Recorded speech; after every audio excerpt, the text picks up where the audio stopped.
Today it'll be an abbreviated, what we would call a winter Thursday schedule. So, Mike Todd Archer of ESPN. It's a fairly obvious question, but can you talk about the impact that Saquon's had on that team the entire season? Yeah, definitely.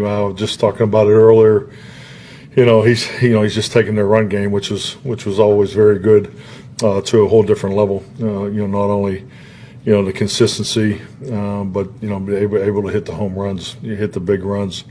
So he's playing at an extremely high level, and you tend to, as we know, playing against him every year, he's an exceptional receiver too, coming out of the backfield. So dynamic player, having a huge year. John Machota with The Athletic. What do you see from their two young DBs? I mean, being rookies and playing at the level that they are.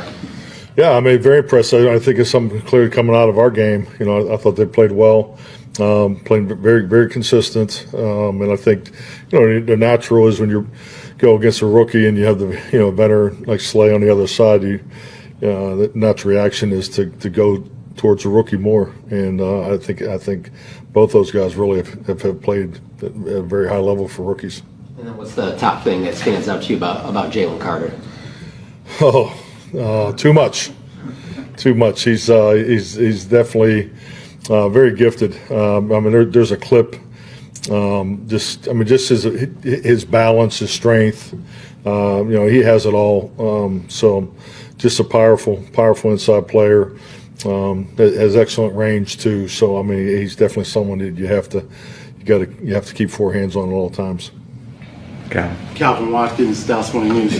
How difficult will it be to prepare for either Hurts or Pickett on Sunday?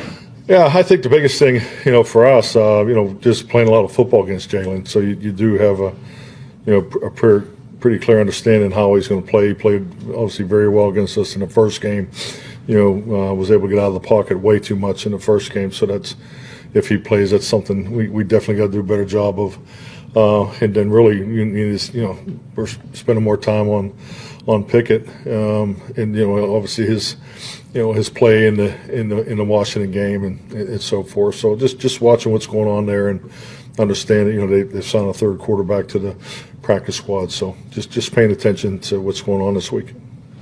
Tommy Arch, DallasCowboys.com. Like Jerry said on Tuesday, that with injuries like CD's with his shoulder, with 2 games left, it's kind of up to the player as to whether or not they want to go the rest of the year. Have you talked to CD at all, or any indication on what he wants to do? Yeah, I think that's really what today's for. And that's one of the things that we need to work through today. That's why the practice is the way it is, and a part of working on Monday, Tuesday, and then having Wednesday off. So we're going to need more time to sort through that. Josh. Josh Tolentino, Lone Star Live. How would you assess Mazi Smith's development, over the past couple of months in comparison to the end of his rookie year? I think just like any player in his second year, he's clearly taken a step since last year. I think he's being asked to do to play differently. He's had a really good off season. So I'm very happy with the way he's played. Garrett Podell, CBS Sports. Mike Cooper's first start this season was against Philadelphia back in Week 10. Where have you seen him grow the most since that start entering the game? Well, I just think the biggest thing is when you're the backup now, you get all the reps. So he's just a lot more comfortable in everything that we're doing game plan wise. So that obviously that was a tough day for all of us, and and it started early. So, but he's clearly playing at a much better level right now. Dave. Like you mentioned, like today with Lamb and some others, that's what today is for, to kind of work through. You're still playing to win these games, but like you say, in individual situations, you go with each player and go, hey, how are we going to finish this out with you? And what do you feel comfortable doing? Is that? I guess the conversation. I think the biggest thing is, just you watch what use CD for example, what he went through, Sunday night into the Tampa game. So every injury is going to be evaluated.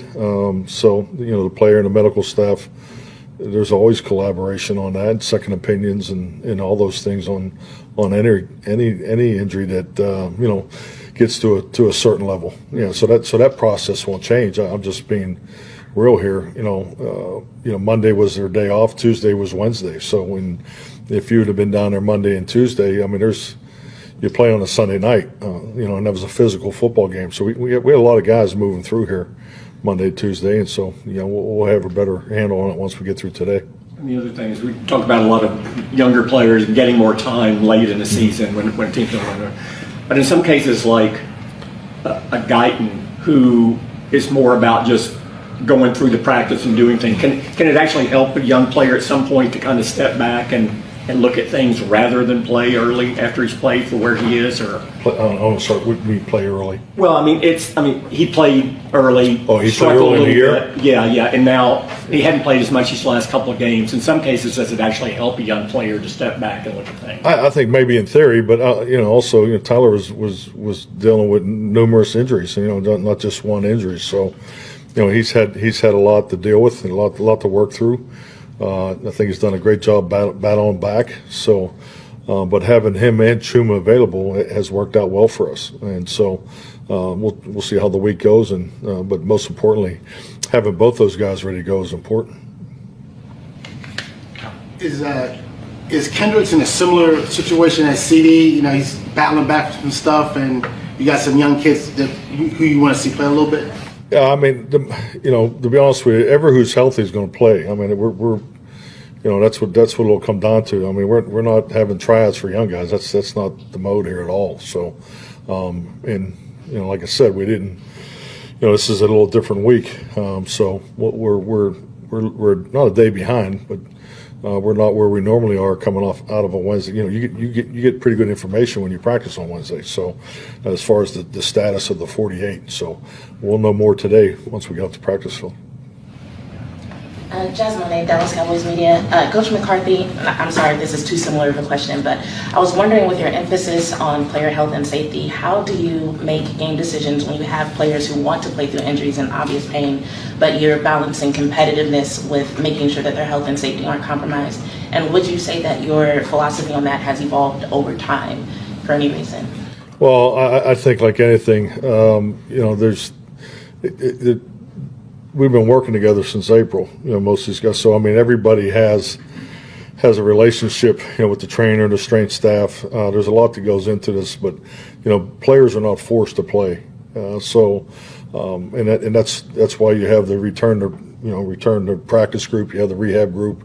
So there's a process, there's protocols that are in place to ensure that. So, because I think it's even been heightened even more with the 17-game season and so forth. So that part hasn't changed because of our record. I mean, we'll go through the week, and the 48 players that we feel give us the best chance to win the game that are healthy, we'll play. Alrighty, thank you, Mike. Thank you.